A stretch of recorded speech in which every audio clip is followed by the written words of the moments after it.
Hi there, Retro PC here. It's going to go through a review of a system we've got. So, without further ado, so this laptop here, I had a nice lady who responded to one of my advertisements that I have online for PC donations, and she had two laptops to give away that she was no longer using or they weren't working for her. So she put them out and then did a porch pickup, which was really convenient, and brought them home. So we spent a little bit of time cleaning up.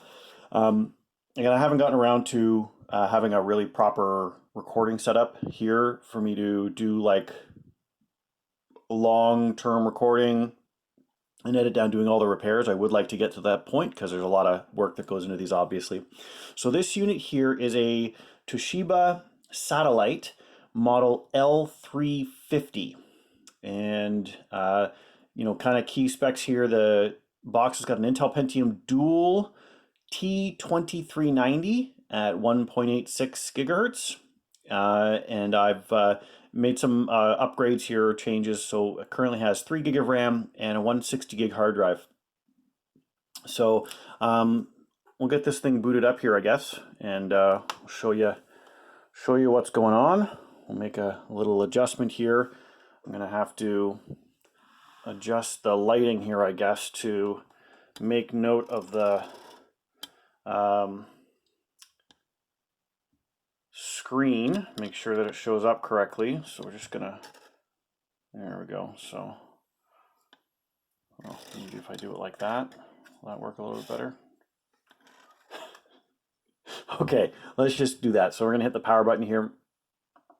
And while this is booting up, so just to give a little bit of an update, this thing did have another hard drive on it. It had Windows 7 Home Premium 64-bit installed, and I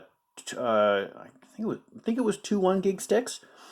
So the plan is for all of these is whenever I get these machines in, if I can refurbish them, is I want to get them up and running Windows 10. And the reason for that is these are going to go and get donated to somebody. In this case, I believe these are going to be going to the Durham Children's Aid Foundation. So it'll be a student who will be able to get a hold of this and be able to have this available for them to do schoolwork, go to the library, work from wherever they happen to be staying, because you've got kids that are in foster care or whatever. They may be moving around. They may be in a group home or something. You can't really have like a desktop computer or something set up. So this really gives them an advantage of saying, having a computer opens a lot of doors for you. So it was running Windows 7. I spent quite a bit of time trying to get the system, that the installed OS there, in a point where it would actually upgrade. But for some reason, no matter what I did, I could not get it to upgrade to Windows 10. I couldn't get that Windows 10 upgrade to take. So I put another hard drive in. I pulled the the info keys for the Windows that was installed and installed a fresh copy of Windows 7 Home Premium. The key worked. I managed to activate that online, and then with that fresh install, I was able to do the Windows 10 upgrade. So we're now up and running here with Windows 10. I believe it's home. Let's check here. Actually, you know what? I'll be honest with you. I didn't even check to see what it upgraded to. I'm almost positive it would have been Windows 10 Home. And it is the 64-bit install, and you'll have to pardon. I'm going to actually quickly here plug in my mouse I have here. I'm a TrackPoint user for ThinkPads, and I'm terrible with touchpads. So if I don't have a TrackPoint, I got to use an external mouse, fortunately. So I know how so many people feel who have laptops and they can't use the touchpad, so they plug a mouse in instead. Being a ThinkPad person for like almost my entire life, my computer using life, I have no problem with having the TrackPoint to be able to handle things. So yeah, so it's Windows 10 Home Edition, and currently we're up to the latest version as of the recording of this video, which is 1909. 1.8 gigahertz, 3 gig of memory, which is plenty of memory. I mean, 4 gig would be ideal, but for the memory I currently had, the DDR2 memory that this takes in SODIMMs, I only had two 2 gig DIMMs, and for some reason they did not want to work together in this machine. I could only get, actually one of the problems I had with this was quite a bit of memory issues. That the other 2 gig stick I had, it would work fine in the machine, but if I tried to install another memory DIMM, it kept crashing. And so I switched to the other 2 gig DIMM, and for a while it was working fine, and then it stopped working properly, kept crashing and hanging. So I ended up swapping the slots in which the 1 gig and 2 gig stick were installed into, and now it's working fine. So I couldn't really get it up to 4 gig, which is what I would ideally want to have in a minimum in a Windows 10 install, but this is actually fine with 3 gig. I know you can even get lower than that, but 3 gig is really where I think is your sweet spot for a minimum on a system like this. So that was a bit of a challenge getting that taken care of. But it's all up and running now. And the important thing is being able to say, well, I want to have this system, and I want to be able to go plug in anywhere, right? I want to be able to get online. So in load up, you'll see how long the load time is. This is not meant necessarily because of the system or the amount of memory. It's actually a lot more has to do with the fact that it's on a spinning disk, right? There's no SSD installed in this system. Unfortunately, I don't have a large stock of SSDs right now, so I don't put them in. I don't put them in many of these systems that get donated. I do have lots of regular spinning disks, so they actually end up going in. And it's not so much that the system runs horribly, it's just things take a lot longer to happen sometimes. So I can get on here and I can go and we'll just take a look and see something that's going to be pretty demanding in terms of what's going to load up. I haven't been on this yet, so if you're wondering, hey, Chris, can you explain to me why you're not running dark mode in YouTube? That would be because I haven't gone on to this system and done that yet. So we'll just switch to dark theme now, because I know it makes a little bit easier here on things showing through. So we're just going to go through and show how poorly something like internet streaming will look. What do I want to look at? I want to go to trending. We're going to go to movies, and I think it was Morbius was the video that I've been throwing up here, but we can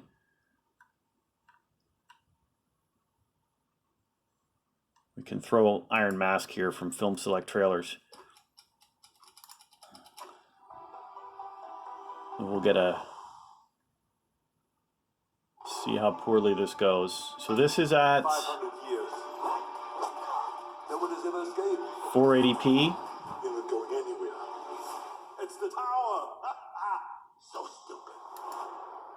Let's see how 1080p at 60 goes. Is it going to rip? I'm expecting it's going to rip. Yeah, it's not going to work very well. But we'll see if 720 works.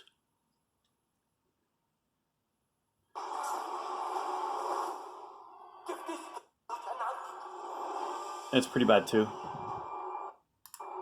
So we'll go back down to the 480p. So again, you're not going to get really great speed or performance, but 480p streaming to be able to get some video content. And really what I just wanted to show there in terms of how well it can actually handle things that really isn't affected by the hard drive at all. But being able to get it, go to the library or come home, wherever you happen to be getting, if you can get a Wi-Fi connection or a LAN connection hooked up, you can get online. You've got access to all of those cloud services from whomever, Google, and maybe you're going to do that too. You can do your online connectivity. There's tons of online learning available. Maybe in your area, if you haven't ever done it before, go and check out your public library. A lot of them have online services available. I know with my library, we have access to lynda.com, which is like the LinkedIn learning site. And there's tons of courses you can take on there that are completely free through the library that you can train, that are, like going to online post-secondary school to learn about almost any topic you can think of. So if you want to pick up a skill to be able to learn how to do something, can be very helpful. So that's the system up and running here. The one other thing I did want to note is one of the reasons I think why this system got taken was the fact that I don't know if you can see this here. Well, I'm going to put the light back on. I'm going to put the light back on here so you can see this, actually, we'll shut down the laptop now. Anyway, because we don't need to show that anymore. So this was the AC adapter. As you can see, does not look quite standard. So the one of the wires on this, it was actually, you know, when you see these wires, this gets ripped off. The way most of the laptop cables work is it's two wires, right? One's the inside and it's got a casing, and then the second wire is actually like wrapped around the first casing, and then it's got a casing as well, and then this black casing goes over top of it. So when this gets shredded or torn or ripped, it can rip through that black and that first very thin white casing and get the wiring underneath, and that's what it actually done, and it was shorting it.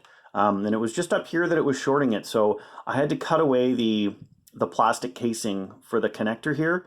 I did some repairs, getting that back in together, did a little bit of wire connecting and soldering just to make sure it was secure, and then taped up inside, taped up each of the wires separately so they would never be able to touch. And then we got a little bit of Gorilla Tape on top of this one. Unfortunately, I don't have those shrink heat strips.